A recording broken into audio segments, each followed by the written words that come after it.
Santa baby, just slip a sable under the tree for me. We're going to hell now. Welcome to episode 21 of the 2018 Alpine Adventure Pack podcast. No, Adventure Pack Beer Advent. Oh my God. Yeah. So it's almost like you've had a long day, Shane. You'd think so. I got up at 4:30 this morning. Got on a bus. Got on a train. Got on a car. Drove to the train. Got on the train. Got on the bus. Got on a boat. Then got on another car. Went to Oak Bay. Did a thing. Carry the one. Yeah, it was insane. Then I turned right around and hung out for a couple hours at my parents' place, and then I got in a car and came all the way back to get on another boat, which then got on another bus, which then got on another train, which then got me home about like 10 minutes ago. So the beer today. The beer. Wow. Yeah, looks like weird. It is a salted caramel oak. A salted caramel coconut ale called Shred the Gnar, which I guess is a thing. Well, it's kind of like, like when we were younger, things were gnarly. Yeah. Now you got to shred the gnar. You don't want to say gnarly. Shred the gnarly. That sounds weird. You want to read the back of the can? Sure, yeah, I'll read it. Take a ride down this gnarly line. Sea salt and coconut balance bold, intense flavor, and a smooth, cool, collected body. Shred the gnar. It's, I got to say, it doesn't sound very inviting. Salted coconut? Okay. I could see that in a chocolate. Yeah, not a problem. Okay. So in a beer? I don't know, but let's give it. I'm pouring. The salted caramel. Okay, I can dig. I don't know if they necessarily mix with the coconut, but let's wait and see.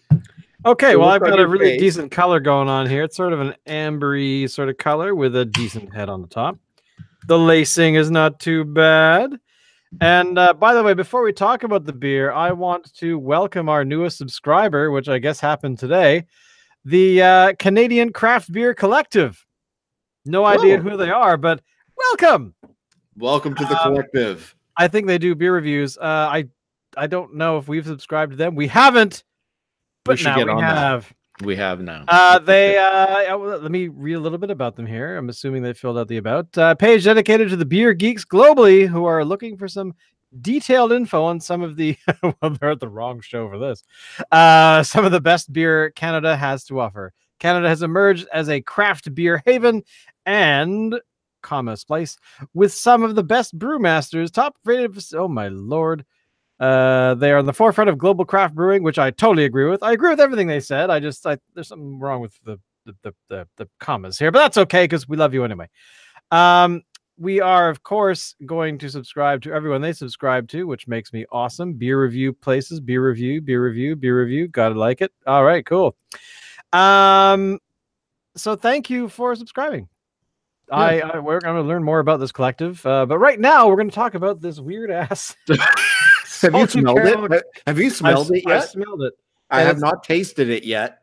Okay, here we go. Smelled it. It smells okay. It's a little weird.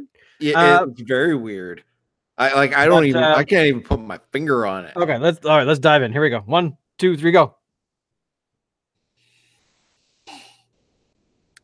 Switch it around. That is some I'm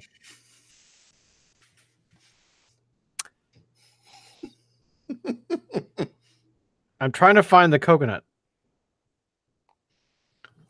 Yeah, okay. I'm not I guess it is in there. It's in there. It's in there, but it's really, really, really subtle, which is probably a good thing. But the salt. The salt I'm detecting. I'm not detecting the caramel. No, I'm not either. But again, I guess if you were to compare it to say something like salted taffy or saltwater taffy, sorry, something like that, maybe, because I always find those really subtle. Like that beer we were drinking the other day that tasted like tasted like soap after a while. I mean, that was really the aftertaste. I'm not sure what was causing that. but overall, I think that ultimately it doesn't really matter. But I think that, quite So honestly, this beer though. this one here though is not. Well, that's why I was bringing up the other one, because Yeah. I'm getting an aftertaste on this one as well, which is probably the salt. I'm kind of curious how much salt they put in here, or if they used. I don't know. Do you think they put in actual salt, or did they put in salted caramel? Actually, it says that on the ingredients: water, Oh. malted barley, brown sugar, hops, coconut, lactose, cocoa powder, yeast, and salt. So, which, by the very name of it, is the salted caramel coconut. So, hey, bonus to that. I have no problem with that at all. But I just wish there was a bit more of the caramel in there, because you're right, I can't find it that easily. I think it's more the brown sugar. What they've done is they've put in brown sugar, called it caramel. It's not. So that is probably true. What's happening there, yeah. This is kind of my take on the beer. The beer itself isn't bad, but it's such a weird flavor. I don't know that everything balances out. If this were on a shelf in a bomber bottle, I would not buy it. The title, the name of it, the Shred the Gnar, is coconut shreds. I get it. I knows. But overall, I mean, hey, it's not amazing, cool. but it's kind of like a lot of the experiments they do in this particular pack that have worked and not worked. Although I will point out that some of the ones that are just incredibly strange combinations actually work. Like the one that made our mouths start on fire, like on day 2 or 3. That spicy thing, the spicy one, yeah. That one, again, not the greatest combination, maybe not necessarily the most popular beer, but I would drink it again because it was so unique. And once in a while, you kind of want to go a little strange. So like today, I had Juxtapose. I was at a meeting today and in Victoria, and I had the Juxtapose, but then followed with the Fat Tug. So what can I do? But this, I don't know if it would make that list. I don't think it wouldn't make my list. Repeatable is the word I'm looking for. Repeatable beer drinking. So this is not a repeatable for me. Look, if I get the advent calendar again next year and this one's in it, I'll drink it.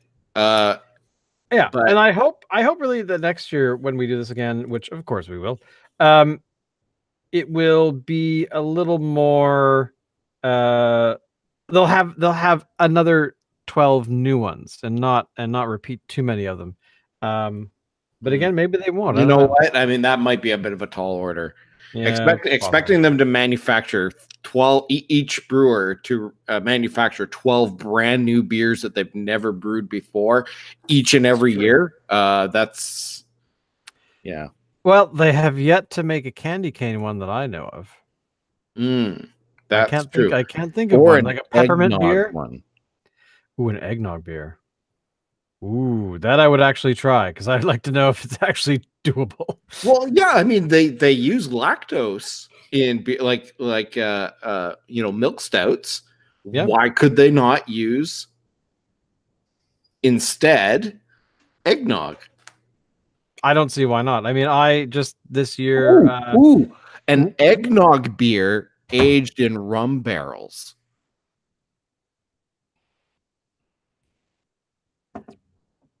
Brilliant.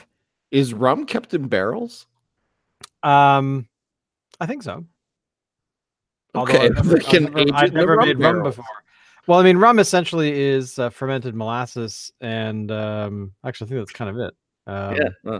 I don't know if you would ferment it in a barrel. I suppose you could. I mean, definitely, you can add once you've distilled that sort of alcohol, you can actually mix it with oak or something like that and let it sit for a while and get that sort of oaky flavor. But again, I don't know. I'm not sure if people would. Yeah, they must oak stuff prior to distillation. So sure. But again, maybe not. You never know. But anyway, well, thank you for watching, people out there on the internet. And that was day 21. Only 3 left. No, Yeah, 3 left. Sorry, had to do the math Yeah. there for a second. I just had a stroke. Anyway, Alan, take us out. See you all tomorrow.